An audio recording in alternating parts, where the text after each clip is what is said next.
C'est l'été à Prizren. Il fait souvent très chaud en cette saison au Kosovo et la plupart trouvent refuge dans la fraîcheur de leur maison. La famille Miri en profite pour commenter les événements de la dernière semaine à l'école ou au travail.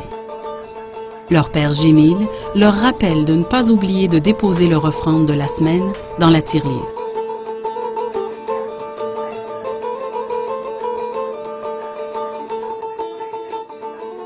Biskupija podelila neki lemenke svim kućima. Le diocèse distribue des tirelires à toutes les familles catholiques du Kosovo. Mes enfants et moi y déposons des pièces chaque jour ou quand nous le pouvons pendant l'année. Ainsi, nous épargnons peu à peu. Tous les catholiques font de même pour le fonds de la cathédrale.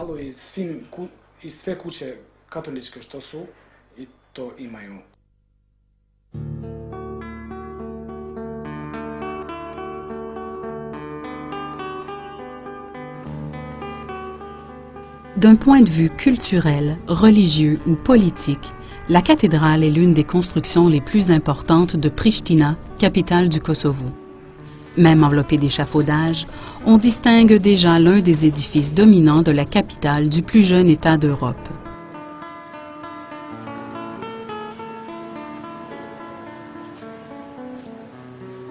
La République du Kosovo est au cœur de la péninsule balkanique. Près de 2,5 millions de personnes, des Albanais kosovars pour la plupart, vivent dans 11 000 km². Le 17 février 2008, après des siècles de domination serbe et turque, le Kosovo a tourné une page douloureuse de son histoire et obtenu une indépendance tachée de sang. C'est le seul pays d'Europe dont 50% de la population a moins de 26 ans.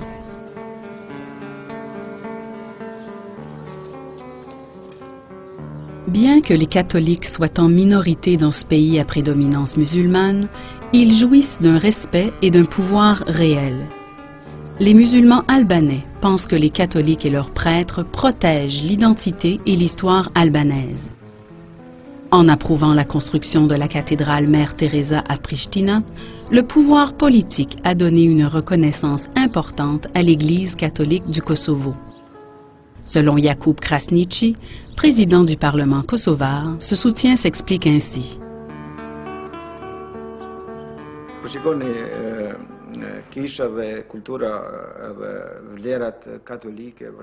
L'Église catholique occupe une place de choix dans notre culture.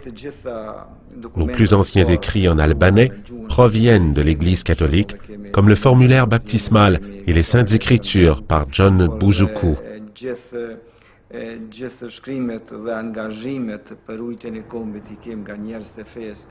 Nous sommes particulièrement redevables aux églises catholiques et orthodoxes, et plus tard à l'islam, pour la préservation de notre identité nationale. Bien que certains parmi nous aient changé de religion, nous en sommes bien conscients et nous n'ignorons pas qui sont nos ancêtres.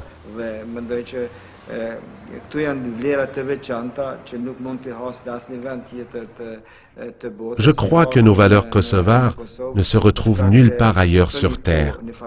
Et c'est parce que deux religions ont cohabité sous le même toit, le catholicisme et l'islam.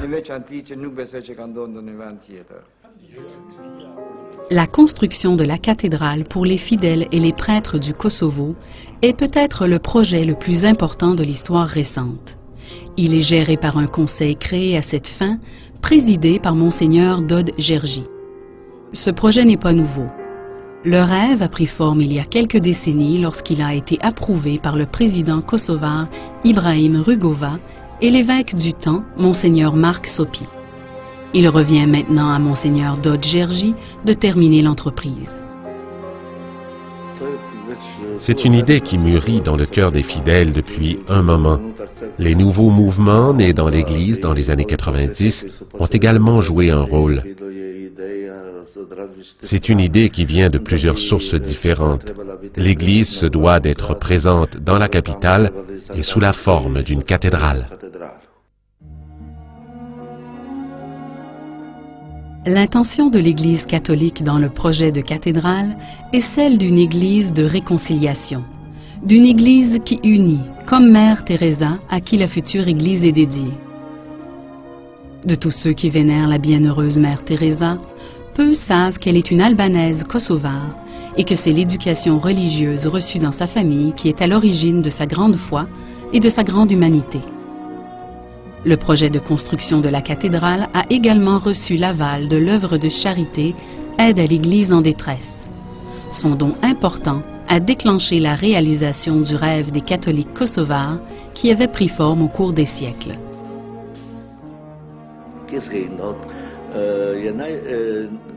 Aide à l'Église en détresse a fourni le plus grand soutien à ce projet, grâce à une bonne collaboration et à des contacts suivis. Aide à l'Église en détresse est devenu le pivot de notre projet et notre espoir est qu'il se réalise.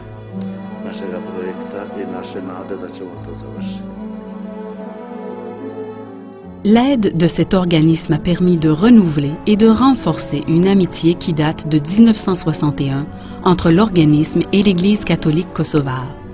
C'est en effet au cours de ces années que le fondateur d'Aide à l'Église en détresse, le père Werenfried van Straten, est allé faire un séjour auprès de Mère Teresa à Calcutta. Le fruit de cette amitié se reflète dans la présente entreprise, mais elle est aussi le symbole de quelque chose d'immensément plus grand. Nous sommes très heureux d'entendre qu'un étranger puisse aider notre Église. Les Kosovars ne peuvent pas bâtir cette cathédrale seuls. Le fait que l'on veuille nous aider nous apporte une grande joie.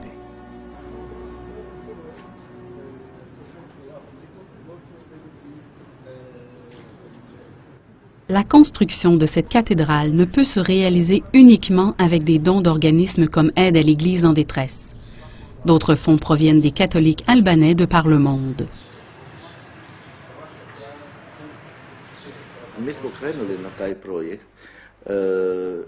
Nous avons lancé ce projet en faisant confiance à la divine providence, à la force de notre nation et aux contributions de notre peuple.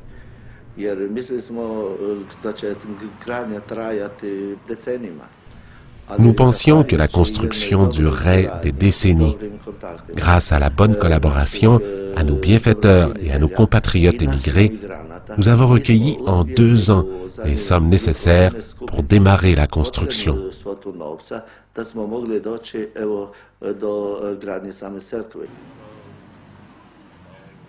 La plupart des musulmans sont assez ouverts à l'idée d'une cathédrale catholique. Leurs voisins des Balkans ne peuvent malheureusement pas se vanter d'une cohabitation aussi pacifique entre chrétiens et musulmans. Les Albanais, eux, se disent frères, sans égard à la religion. Cette attitude a créé une tolérance religieuse unique dans les Balkans. Le recteur de la faculté islamique de Pristina, Cemil Morina, nous explique.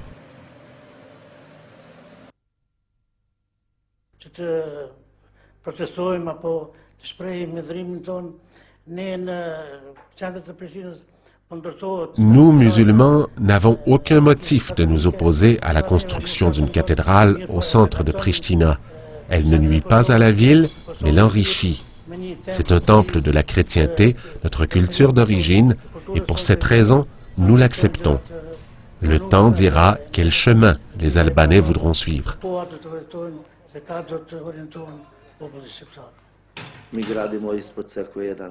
Comme vous avez vu, nous construisons sous la cathédrale un centre catholique où nous inviterons tous les gens de Pristina, pas seulement les catholiques, mais toutes les personnes de bonne volonté.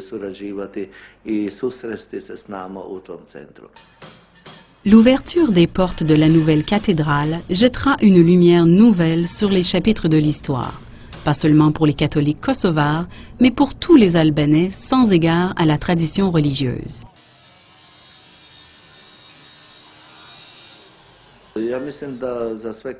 Je crois que pour tous les catholiques, d'ici comme de l'étranger, il y a là un signe d'espoir.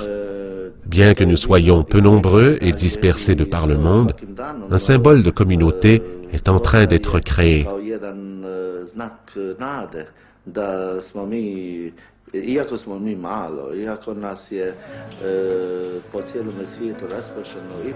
Je crois que nous bâtissons de nouvelles fondations pour notre foi et notre présence au milieu du peuple albanais.